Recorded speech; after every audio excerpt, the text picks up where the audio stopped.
Olá a todos e bem-vindos de volta para o vídeo de hoje. Então, será que finalmente podemos dizer que a SoFi chegou ao fundo do poço? Será que novamente essa será a última chance de comprar SoFi por menos de 18 dólares? Ou será que esse vai ser mais um daqueles dias para lembrar, em que você quase pegou o Capitão Jack Sparrow? Quero dizer, quase pegou o fundo da SoFi. Não sabemos. Hoje no pré-mercado, a SoFi subiu 14%. Agora, enquanto gravo, a SoFi sobe cerca de 6, 7%. Haha, 6, 7. Isso nem é mais engraçado. Na verdade, nunca foi. Mas enfim, o que está acontecendo com a SoFi? Por que estamos vendo as ações subirem? Bem, na verdade não há uma resposta clara para isso. Existem alguns rumores, especulações, pessoas só postando coisas por postar. É porque Jamie Dimon mencionou a SoFi em uma entrevista. Ok, e daí? É por causa do anúncio da stablecoin de ontem. Ok, mas a gente já sabia que isso ia acontecer há algumas semanas. Então, o que está acontecendo? Bom, eu acho que o mais importante aqui talvez sejam os cortes de juros. Agora você vai dizer, como assim cortes de juros? Sem corte de juros em 2026, correto? Talvez também não aumentem os juros. Ou pelo menos é isso que as probabilidades estão nos mostrando agora. E como você sabe, essas probabilidades estão mudando a cada dia, a cada semana, a cada mês. Nós sabemos que em um ambiente de taxas mais baixas, SoFi, as ações provavelmente vão subir. SoFi, o negócio pode crescer talvez muito mais rápido. Então, se a gente olhar para a reunião do Fed de janeiro de 2027, agora podemos ver que essa é a taxa-alvo atual, está em 48,9%. Uma alta de juros ainda está em 38,5%. Mas então, quando olhamos para isso, podemos ver que uma semana atrás, a faixa atual estava em 26,2%. Agora está em 48,9%. Uma alta de juros estava em 40,6%, agora está em 38,5%. Duas altas de juros, na verdade, estavam em 24,6% uma semana atrás, agora está em 11,1%. Então, se essa mudança continuar em direção a zero corte de juros em 26, mas também sem chance de aumento de juros, eu realmente acho que isso vai beneficiar uma ação como a SoFi. Mas novamente, como eu disse, essas coisas, e como você pode ver aqui com esses números, mudam muito rápido toda semana, com base nas manchetes, nos dados macroeconômicos e, claro, no que está acontecendo no Oriente Médio, se vai ter acordo ou não. Vamos ver o que acontece, então agora temos isso. A SoFi finalmente superou os 18 dólares. Se vai manter esse valor, veremos. No acumulado do ano, ainda temos queda de 34%. Então sim, tudo bem. Estamos comemorando esse pequeno salto aqui nos últimos dias, mas ainda estamos com uma queda considerável nos últimos 5 meses, quase 6 meses agora. No último ano, a ação ainda está com alta de 37,6%, ainda está se saindo melhor do que o mercado. Mas como você viu com o DCF, eu realmente acredito que o valor justo está muito mais próximo de 22, 23 dólares agora. Pode até ser um pouco mais alto também. Então, ok, legal. Finalmente, um pouco de impulso com a SoFi, embora eu ache que ainda estamos longe do valor justo da empresa. Talvez você tenha visto hoje cedo na Fox Business esse trecho do CEO do JP Morgan, Jamie Dimon, falando sobre o Clarity Act, falando sobre stablecoins, rendimentos, depósitos, se fintechs que não são bancos ou plataformas cripto como a Coinbase, que elas poderiam fazer tudo isso, como receber depósitos, pagar rendimentos, ganhar juros, etc., mas sem toda a burocracia bancária. Ele acha que isso não é justo. As pessoas dizem que isso é bom para a SoFi porque ele a menciona, mas também fala da Revolut, Chime, Stripe e Dave, ou seja, não cita só a SoFi. Como você sabe, a SoFi também tem um banco. Ele não está realmente falando nada ruim sobre a SoFi. Ele está falando sobre aqueles que não são bancos, que não têm licença bancária e que não seguem as regras que os bancos precisam seguir. Ouça só, você sabe... Ele quer pagar recompensas e incentivar que pessoas coloquem dinheiro em plataformas de cripto como a dele, mas os bancos temem que isso faça clientes retirarem dinheiro das contas. Como o Clarity Act pode mudar isso? Vou reformular, não estamos preocupados. Achamos justo. Se recebe depósitos como banco, deve seguir as mesmas regras. Temos exigências sociais, exigências de liquidez, exigências de capital, exigências de combate à lavagem de dinheiro, exigências de relatórios financeiros, exigências de transparência. Se ele quer ser um banco, que seja um banco. É só isso. A segunda questão não se refere a recompensas ou juros sobre stablecoins. Também é sobre AML, BSA, KYC, porque quando você conquista o status de banco, você já passou por tudo isso. Fazemos isso porque é exigido pelo governo federal. Então, se eles querem movimentar dinheiro pelo mundo de qualquer forma, você deve perguntar, isso pode ser usado de forma ilegítima com facilidade? E a resposta seria sim, a menos que você siga as mesmas regras. Bem, e claro, por esse trecho não está claro de quem ele está falando. Ele está falando de Brian Armstrong, o CEO da Coinbase.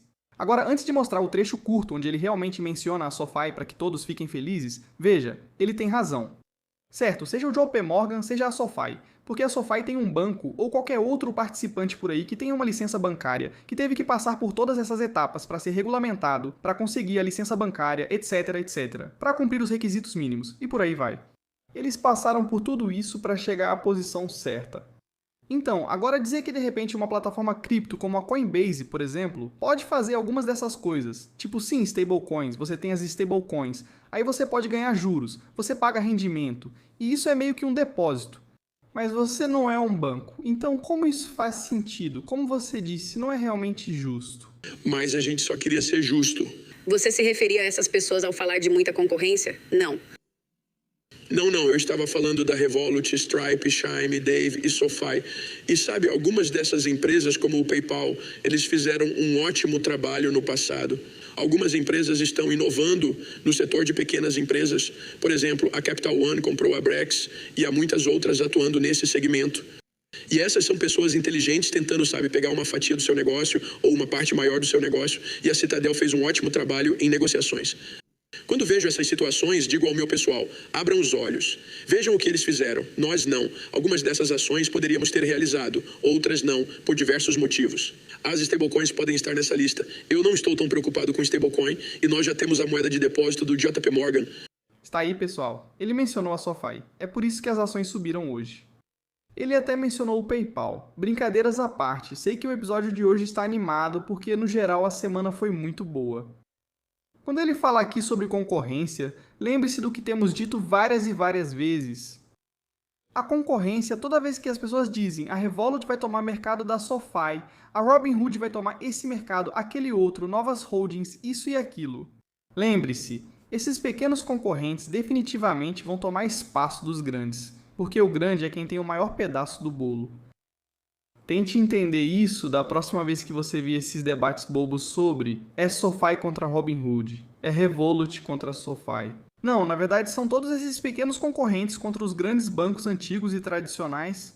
E olha, o que é muito interessante aqui é que um dia antes da SoFi anunciar isso, o SoFi USD se tornou a primeira stablecoin emitida por um banco nacional dos Estados Unidos a ser lançada em uma plataforma bancária. É a primeira vez que uma stablecoin de um banco nacional dos Estados Unidos está disponível em um app bancário. Ao levar o SoFi USD a quase 15 milhões de membros, a SoFi conecta o sistema bancário tradicional aos ativos digitais. Ao integrar a tecnologia blockchain ao seu sistema bancário, a SoFi está ajudando a tornar as ferramentas financeiras digitais mais acessíveis, práticas e confiáveis. Citação do CEO Anthony Noto. Na SoFi acreditamos que é possível unir a rapidez do blockchain à confiança de um banco para melhorar a circulação do dinheiro no mundo. Agora não é mais necessário escolher entre blockchain e produtos bancários regulamentados. Com o SoFi USD, oferecemos aos membros o mesmo app que eles já usam para economizar, gastar, tomar empréstimos e investir para comprar, guardar e pagar com ativos digitais. E daí? O que é isso? Resgate 1 para 1. O SoFi USD é resgatável, 1 para 1 por dólares americanos do SoFi Bank. Novamente, essa é a grande vantagem de ser um banco. O SoFi Bank mantém ativos líquidos para respaldar todo o SoFi USD em circulação. Salvaguardas de nível bancário. Os membros se beneficiam da transparência de uma instituição regulada, incluindo atestações regulares realizadas por um contador independente certificado, licenciado nos Estados Unidos. O SoFi USD está disponível nas redes Ethereum e Solana, duas das maiores redes para transações de ativos digitais, com outras redes sendo adicionadas.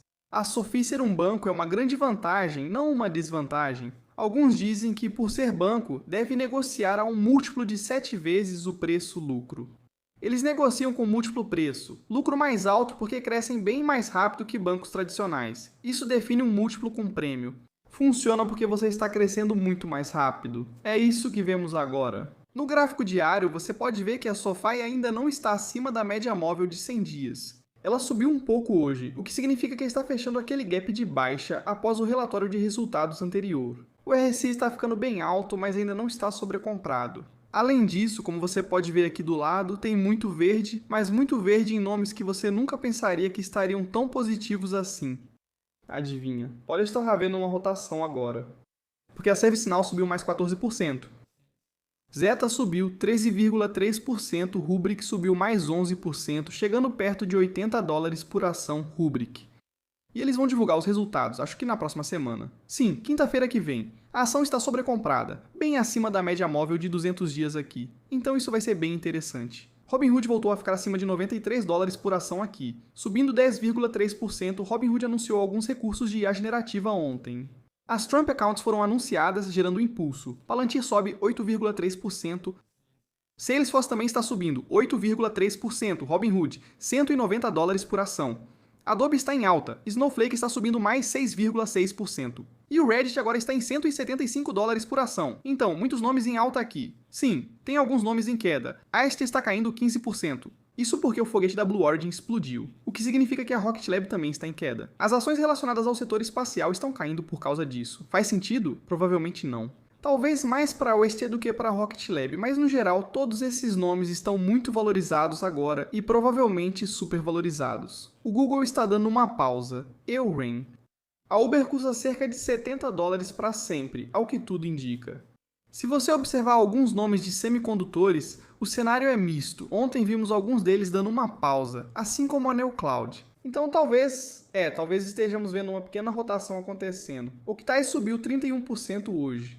Então eu acho que os resultados devem ter sido muito bons. Agora provavelmente teremos um episódio totalmente relacionado a software saindo até amanhã. Vamos cobrir as empresas que divulgaram resultados esta semana. Vamos abordar algumas coisas divertidas também. E avaliação relacionada à rotação entrópica, tudo isso provavelmente será coberto no vídeo de amanhã. Hoje é puramente sobre a SOF. Lembra o que as pessoas diziam quando a SOFI estava sendo negociada a cerca de $16 por ação? Críticas ao Anthony Noto dizendo que não era um bom CEO surgiram porque as despesas de marketing aumentavam, mas não consideraram o crescimento da empresa.